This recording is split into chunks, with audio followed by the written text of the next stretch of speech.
खरं आमची ही दुसरी बैठक आहे. पहिल्या बैठकीतच आम्ही त्यांना सांगितलं होतं की व्यवस्थित सगळे कागदपत्र उपलब्ध करून द्या. तर आजच्याही बैठकीत असं आढळून आलं की त्यांच्याकडे कोणत्याही प्रकारचे व्यवस्थित कागदपत्र आज आढळून आलेले नाही आहेत. अजूनही त्या सगळ्या कागदपत्रांची तुटी आम्हाला जाणवते. आम्ही जेवढे काही प्रश्न त्यांना विचारले त्याचं उत्तर कोणाकडेही नाही. प्रत्येकजण एकमेकाकडे बघतात. काय म्हणजे नेमके प्रश्न कसे प्रश्न असे होते की त्यांनी गाड्यांचं निविदा म्हणजे टेंडर काढलेलं नाही. रणजित टूर्स अँड ट्रॅव्हल्स हा वार्षिक मक्तेदार होता. तर या वार्षिक मक्तेदारालाच त्यांनी ते काम दिलेलं आहे. तर आम्ही त्याचं टेंडर का काढलं नाही हा प्रश्न विचारला. तर अकुलवार मॅडमचं त्याच्यावरती उत्तर असं होतं की ते वार्षिक टेंडर त्यांच्याकडेच होतं, त्याच्यामुळं आम्ही त्याचं टेंडर काढलेलं नाही आहे. मग त्यांना आम्ही असं विचारलं की त्याचा जो रेट होता तो 6,000 रुपयांनी रेट त्यांनी दिलेला होता, तो कुठल्या अनुषंगाने दिला. तर त्यांनी म्हटलं की ते परिवहनकडं त्याचं ते नॉर्म्स आहेत त्याप्रमाणे परिवहनला जे नियम लागू केले तर त्यांनी तेच नियम आम्ही त्याला लागू केले, तरी त्याप्रमाणे आम्ही त्याच्याकडनं ते बिलं घेतलेत.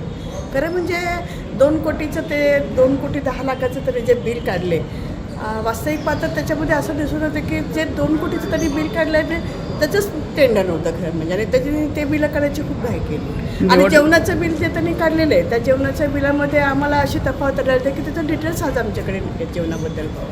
म्हणजे त्यांनी किती कुपन छापले नाही छापले, किती शिल्लक होते, कोणाला काय दिले त्याचं नाही. खरं म्हणजे भत्ता पण दिला होता. कर्मचारी जे या इलेक्शनच्या दरम्यान काम करत होते या कर्मचाऱ्यांना एक त्यांच्या कामाचा भत्ता दिला गेला होता.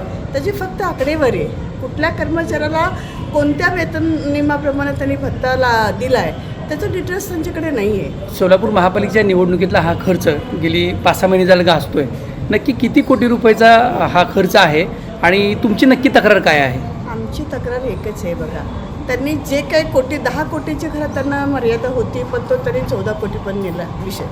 दुसरं म्हणजे त्यांना आता निवडणुकीच्या अनुषंगाने मंडपाचा खर्च 25 लाखाचीच त्यांच्या मर्यादा होती.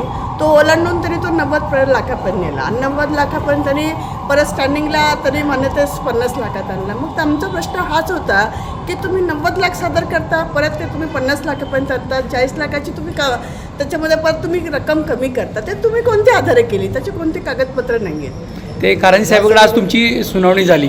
सुनावणीमध्ये कोण कोण अधिकारी उपस्थित होते आणि कोण नगरसेवक उपस्थित होते आणि कितवी सुनावणी आहे, किती वेळा झाले? सुनावणी का बैठक? बैठकच आहे. नाही, बैठकच आहे. सुनावणी आपण याला म्हणू शकत नाही.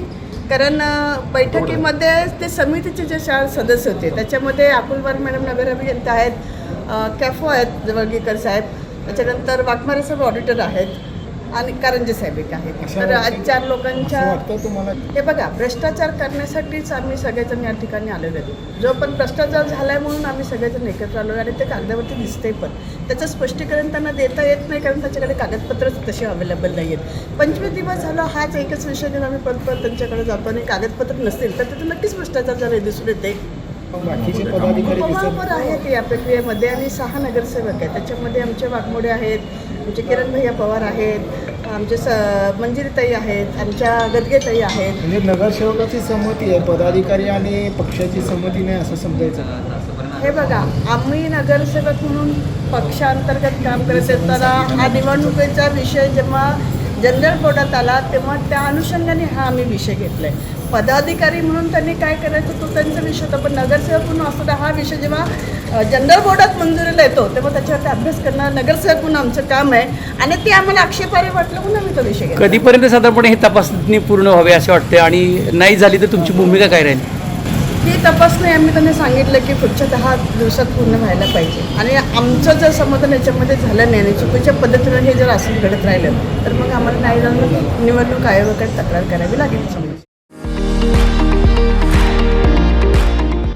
विविध कार्यक्रमांसाठी 2000 चौरस फुटाचा AC बँक्वेट हॉल, हॉटेल चित्रा एक्झिक्युटिव्ह, लग्न समारंभ, रिसेप्शन, वाढदिवस, सेमिनार तसेच विविध बैठकींसाठी उपयुक्त असा सोलापूर शहराच्या मध्यवर्ती अशा सम्राट चौकातील हॉटेल चित्रा एक्झिक्युटिव्ह मध्ये. पत्ता 195 बुधवार पेठ, सम्राट चौक, चिडगुप्कर हॉस्पिटल समोर, सोलापूर. संपर्क 8956 03 31 00 आणि 8956 03 31 01.